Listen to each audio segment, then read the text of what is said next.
अस्सलाम वालेकुम YouTube family, कैसे हैं आप? खैरियत से होंगे। उम्मीद करता हूँ कि आप लोग खैरियत से होंगे और अल्हम्दुलिल्लाह मैं भी ठीक हूँ। तो होता कुछ इस तरीके से है, मेरे पास जो है ना टाइम ज़्यादा नहीं होता, इस वजह से मैं व्लॉग में कम आता हूँ।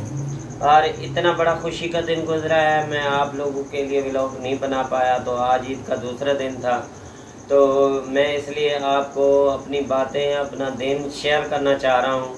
वो ये है कि कल जैसे ईद का दिन था, वैसे मेरी जैसे रूटीन वाइज मेरा काम का सिस्टम है, उस तरीके से मैं सुबह उठा, नमाज़ पढ़ी। नमाज़ पढ़ने के बाद मैं यहाँ से जैसे मैंने अपना फ्रेम और डब्बे बाइक पे रख देता हूँ रात को, और सुबह उठ के जो मुझे जल्दी होती है तो बाइक में चाबी लगा के मैं निकल जाता हूँ। उसी तरीके से मैं मेरी बाइक जो है ना तैयार खड़ी थी, और सुबह नमाज़ पढ़ने के बाद दुआ मांगी। दुआ मांगने के बाद अल्लाह ताला का शुक्र अदा किया कि उसके बाद फिर मैं बाइक में चाबी लगा के फिर मैं यहाँ से निकल गया।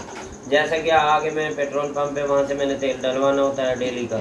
तेल डलवा के मैं सीधा गया अपने गाँव। वहाँ जैसे ही मैं पहुँचा तकरीबन 40 से 45 मिनट लग ही जाता है। जैसे मैं वहाँ पहुँचा हूँ तो रूटीन वाइज जैसे मैं घर घर से दूध इकट्ठा करता हूँ, उसी तरीके से मैंने दूध इकट्ठा किया। वो ये था कि जहाँ मेरे पास 3 मन दूध होता है या 2.5 मन दूध होता है, तो कल वाले दिन, ईद वाले दिन, मुझे जो है ना तकरीबन दूध आधा कम मिला है। मिसाल के तौर पर 3 मन था तो मेरे को 1.5 मन वसूल हुआ है। अगर 2 मन था तो मेरे को 1 मन वसूल हुआ था। तो इस वजह से दूध मैंने इकट्ठा कर लिया। सारे इकट्ठा करने के बाद फिर मैं गया यानी कि गाँव, अपने घर। गाँव से दूध इकट्ठा किया, वो भी यानी कि जहाँ मेरा बस्ती वाला घर है वहाँ से जो गाँव है वहाँ से मैं दूध इकट्ठा करता हूँ। फिर मैं इकट्ठा करने के बाद अपनी अम्मी के पास गया, वहाँ बाइक खड़ी की, दूध को छाँव में खड़ा किया। उसके बाद जो है ना मैं जो है ना अम्मी से मिल के अपनी छोटी बहन से जिसकी टांग माजूर है उससे मिला, उसके बच्चों से मिला, फिर नहाया, कपड़े चेंज किए। फिर जो है ना मेरा एक छोटा भाई है, उसके साथ मैं गया उधर करीब वाली मस्जिद, वहाँ हमने ईद की नमाज़ पढ़ी।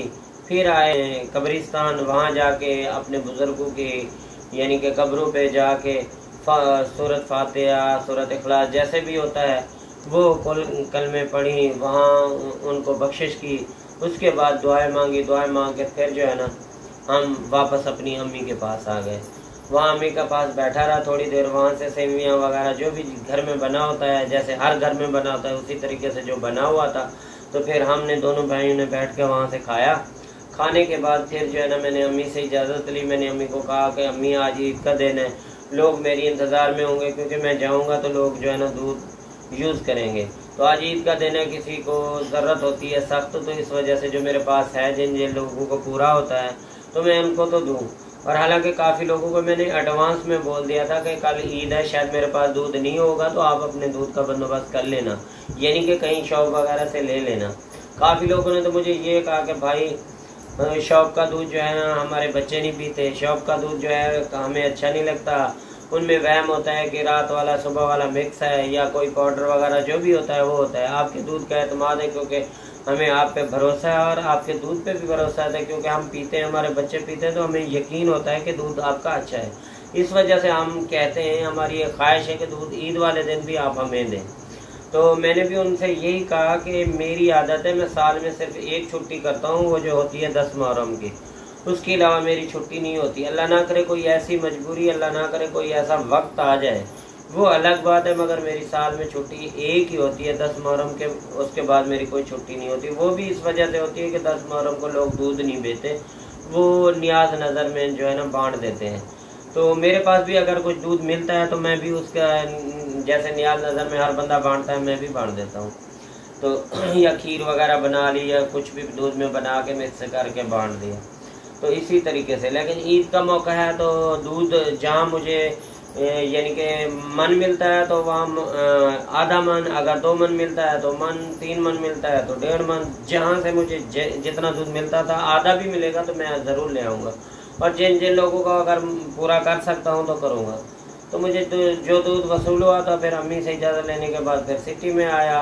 और जो मेरे यानी कि ख़ास जिन लोगों ने मुझे मजबूर किया कि दूध आपसे हमें चाहिए, हम शॉप से नहीं लेंगे, शॉप का दूध जो है हमारे बच्चे जो है बीमार हो जाएंगे, आपके दूध की आदत बनी हुई, तो इस वजह से उनकी मजबूरियों को देखते हुए मैंने बड़े दिन को ये नहीं कहा कि आज ईद का दिन है, मैं जी नहाऊं धोऊं कपड़े चेंज करूं इधर उधर घूमूं फिरूं, मैंने वो नहीं किया।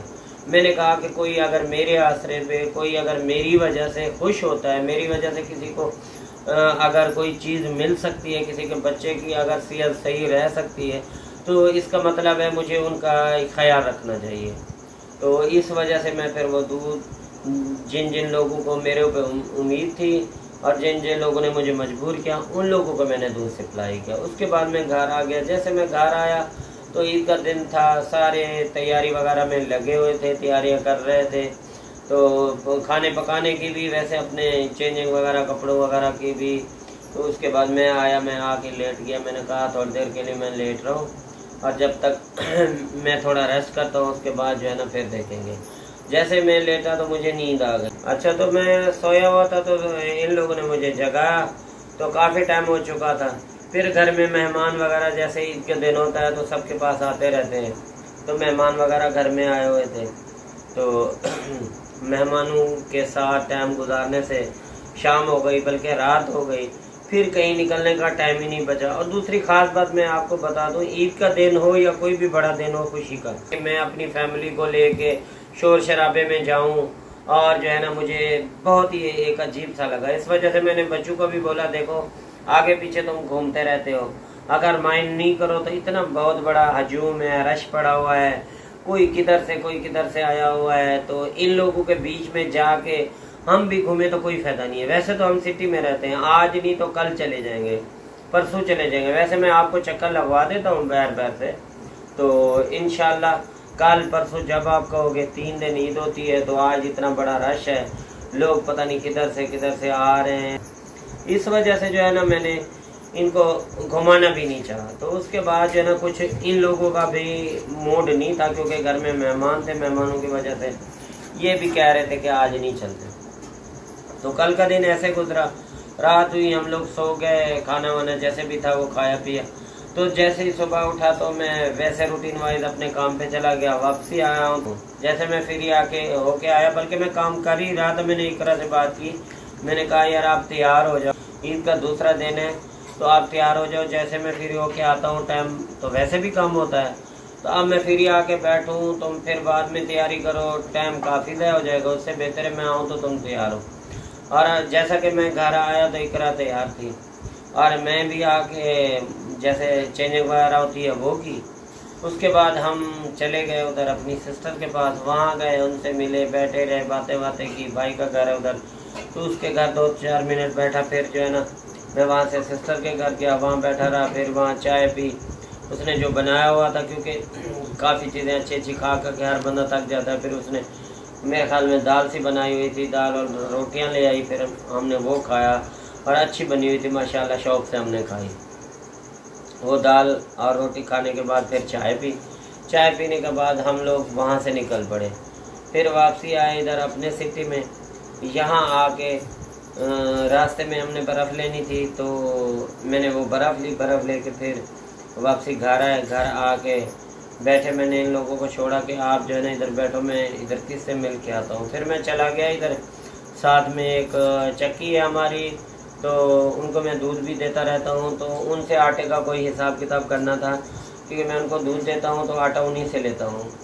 और फिर मैं उनसे आटे का हिसाब, बिल वगैरह बनवाने के लिए मैं गया था, क्योंकि दिन में उनको कहा था, तो उन्होंने कहा कि हमारा कोई फंक्शन वगैरह हम जा रहे हैं उधर, तो शाम को 4 बजे आएंगे, 4 बजे आके कर लेना। जब मैं 4 बजे का टाइम मैंने देखा तो मैं तो गया हुआ था अपनी सिस्टर के पास, इधर सिटी में मौजूद ही नहीं था। तो इस वजह से मैंने कहा कि अब शाम हो गई है तो शायद वो घर में हो तो उनसे बातचीत कर लूँ। फिर मैं गया तो उससे बातचीत की, तो उन्होंने कहा कोई ऐसी बात नहीं है।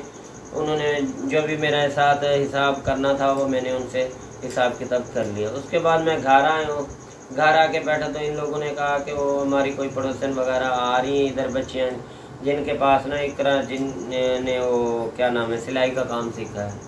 तो मैंने कहा चलो वो आ रही हैं तो कमरा तो एक है, मैं बाहर चला जाता हूँ, अच्छा नहीं लगता यहाँ बैठना, तो जब वो चली जाएँ तो आप मुझे कॉल करके बुला लेना। इतने में फिर जो है ना उनको फ़ोन किया मेरे नंबर से, फिर उन्होंने कहा कि हमारे घर गेस्ट आए हैं तो हम लोग आज नहीं आ रहे, माजरत के साथ, माइंड नहीं करना, हम कल आएंगे। तो फिर मैं बाहर जाता हुआ रुक गया, फिर जो है ना घर बैठ गया। तो आज का दिन हमारा इस तरीके से गुजरा है। और बाकी इस तरीके से आगे ये है कि मैं रोज़ की रूटीन वाइज जैसा भी है आपसे बातें शेयर भी करता रहूँगा। हाँ, एक हमारी कोई नई सिस्टर आई है, उसने मुझे ये भी कहा है कि भाई हम व्लॉग आपका न्यू देख रही हूँ मैं, तो आप मुझे बताओ कि इकरा आपकी पहली वाइफ है, दूसरी है, क्या है क्या नहीं है। तो इकरा मेरी फर्स्ट वाइफ है। मेरी पहली वाइफ कोई ना थी, पहली वाइफ इकरा ही है, इससे पहले कोई वाइफ नहीं थी। दूसरा ये कि हमारी शादी भी अभी हुई है, 3 4 5 6 महीने हो गए होंगे, इससे ज़्यादा नहीं। तो उसके बाद दूसरा ये कि सबको मैं यानी कि पहले भी बता चुका हूँ, जो न्यू हमारी सिस्टर पूछ रही हैं जो भी हैं, मैं उनको भी ये रिप्लाई कर रहा हूँ कि ये मेरी फर्स्ट वाइफ है और आप दुआ कीजिएगा अल्लाह ताला हमें खुश रखे।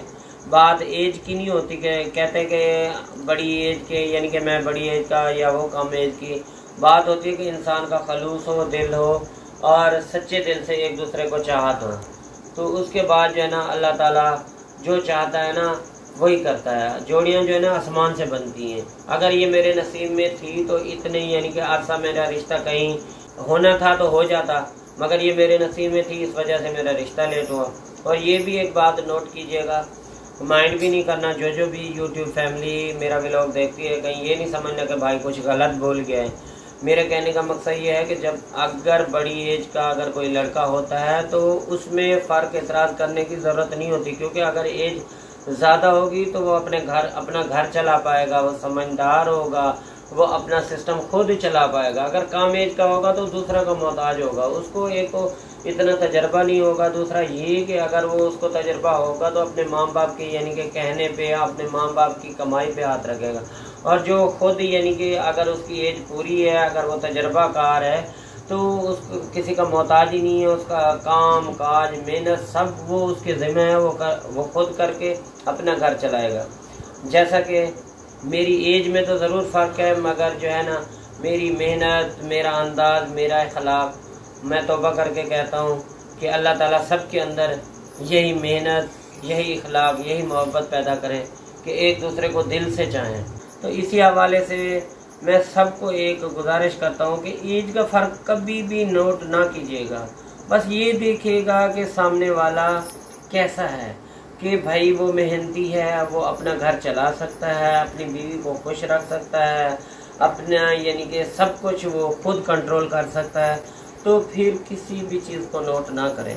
दूसरा ये कि जोड़ियाँ आसमानों पे बनती हैं। तो आप लोग भी दुआ कीजिए कि अल्लाह ताला हमें भी हिदायत दे कि जो नसीब में हमारे थी, जो नसीब में मेरे थी, मुझे मिली है और मैं इसको खुश रख सकूं, इसके लिए सोच सकूं, इसके लिए जो है ना मैं आगे की यानी कि ज़िंदगी में सिर्फ इसके ही बारे में सोचता रहूं। तो यही होता है, क्योंकि लड़की जब अपना घर छोड़ के आती है तो यही सोचती है कि मेरा जो है शौहर हो, मुझे चाहे, मुझे प्यार दे, मेरी हर ख्वाहिश का ख्याल रखे। तो पता नहीं कितनी ख्वाहिशात लेके आती है। तो हमारा भी यही हक बनता है कि जो अपने बहन भाई सबको छोड़ के हमारे घर में आई है दुल्हन बन के, तो हम उसे इतनी इज्जत, इतना प्यार, इतनी मोहब्बत दें कि वो अपनी 18 साल या 16 साल या 20 साल का जो अपने वालिदैन का प्यार, बहन भाइयों का मोहब्बत वो भूले ना, मगर उसको महसूस ना हो कि मैं अपना घर छोड़ के किसी और घर में आई हूँ। उसको ऐसा लगने लगे कि मैं अपने घर से भी ज़्यादा अपने घर इधर आने में, अपने घर में, अपने ससुराल में खुश हूँ, कि मुझे ऐसा लग रहा है कि मैं कहीं और गई नहीं हूँ। मेरी शादी हुई है मगर मैं हूँ अपने घर में। और वैसे भी अगर जब सास बेटी को, अगर सास बहू को अपनी बेटी की तरह देखे, बेटी की तरह समझे, तो वो कभी झगड़ा, कभी फसाद, कभी कोई बात हो नहीं सकती। और अगर कोई भी बहू उसी सास को अपनी माँ समान समझे, अपनी माँ बराबर समझे, तो कभी भी कोई फ़र्क नहीं आ सकता। हाँ, लास्ट में ये कि मुझसे ना कोई ऐसी वैसी कोई बात अगर आप लोगों से शेयर हो गई हो तो उसके लिए मैं सॉरी चाहता हूँ। हाँ, अगर कोई ऐसी वैसी बात किसी को कोई रॉन्ग लगी हो, गलत लगी हो, तो आप मुझे कमेंट्स में बता सकते हो। वैसे भी मैं आपसे रिक्वेस्ट करता हूँ जितना भी हो सके आप लोग हमारी सपोर्ट कीजिएगा, और माशाल्लाह से आप हमारी सपोर्ट कर भी रहे हैं। तो इंशाल्लाह हमारी दुआएं आप लोगों के साथ हैं। जब भी नमाज़ पढ़ेंगे, जब भी दुआएं मांगेंगे, इकरा जब भी मिलाद पड़ती है तो सबके लिए दुआ मांगती है। यूट्यूब फैमिली के लिए ख़ास तौर पे दुआ मांगती है। और दूसरा ये कि पाकिस्तान में जो गैर मुल्कों में भी जितने भी मुस्लिम भाई हैं, सब भाई हैं, बहन हैं, सबके लिए दुआ मांगती हैं। तो सबके लास्ट में सबके लिए मेरा ये मैसेज है कि आप हमें कमेंट्स लाजमी कीजिएगा और हमारे चैनल को जो देख रहे हैं हमारी वीडियो पूरा देखा करें, और जो है ना हमें लाइक भी किया करें, शेयर भी किया करें, और हमारे लिए दुआएं क्या करें कि हम लोग जो है ना आगे से आगे कदम चला के अपने आप को कामयाब कर सकें। और कामयाब आपकी दुआओं से होंगे, आपके हौसले से होंगे, आपकी यानी कि जिस तरह आप हमें सपोर्ट कर रहे हैं आपकी सपोर्ट से होंगे। तो इंशाल्लाह कोशिश करने से, कहते हैं ना, ढूंढने से खुदा मिल जाता है। तो और एक और भी है, पत्थरों से जब मुरादें पा लेते हैं लोग, वो तो फिर अल्लाह है पूरी करेगा आरज़ू। तो इसके साथ यही मैं कहना चाहूँगा कि जब इंसान जो है ना, लोग तो बुतों से पूजा करके अपनी ख्वाहिशात पूरी कर लेते हैं। हमारा अल्लाह है, जब हम अल्लाह से मांग रहे हैं कि या अल्लाह हमें कामयाब करना, या अल्लाह हमारे दुख दूर करना, या अल्लाह हमारे बहन भाई जिनकी औलाद नहीं है उनको नारीना औलाद अता फरमाओ, या अल्लाह जिनके जो नेक ख्वाहिशात, जो नेक तमन्ना है वो सबकी नेक तमन्नाएं पूरी फरमाओ, तो अल्लाह ताला ज़रूर फरमाएंगे। अल्लाह ताला फरमाते हैं कि एक बार मुझसे मांगो तो सही, मैं देने वाला हूँ। अल्लाह ताला फरमाते हैं कि कोई भी गुनाहगार इंसान है वो एक दफ़ा मुझसे अपने गुनाहों की माफ़ी मांग के तो देखे। अल्लाह ताला 70 माओं से ज़्यादा प्यार करने वाले हैं, वो जो है ना सबको माफ़ करने वाले हैं। तो किसी भी वक्त अल्लाह ताला को पता नहीं किसकी कोई ऐसी बात पसंद आ जाए और वो गुनाहगार, कितना भी बड़ा गुनाहगार हो, उसको बख्श दे। तो कितना भी इंसान गुनाहगार हो, कितना भी कुछ उसके अंदर जो भी भरा हो, तो वो यही सोचे कि मैंने अपने रब से मांगना है और मेरे रब ने ज़रूर मुझे माफ़ कर देना है। और मैंने मेहनत करनी है, मेहनत करके जब मैं अपने अल्लाह के आगे हाथ उठाऊंगा और कहूँगा कि या अल्लाह मेरे ऊपर मेहरबान हो, मेरे ऊपर रहम फरमा, तो ज़रूर फरमाएगा। तो इंशाअल्लाह अल्लाह आपको खुश रखे, अल्लाह पूरी यूट्यूब फैमिली को खुश रखे, आपके साथ साथ अल्लाह ताला हमें कामयाबी और खुशियाँ दे। आमीन सुम आमीन। अल्लाह हाफिज़।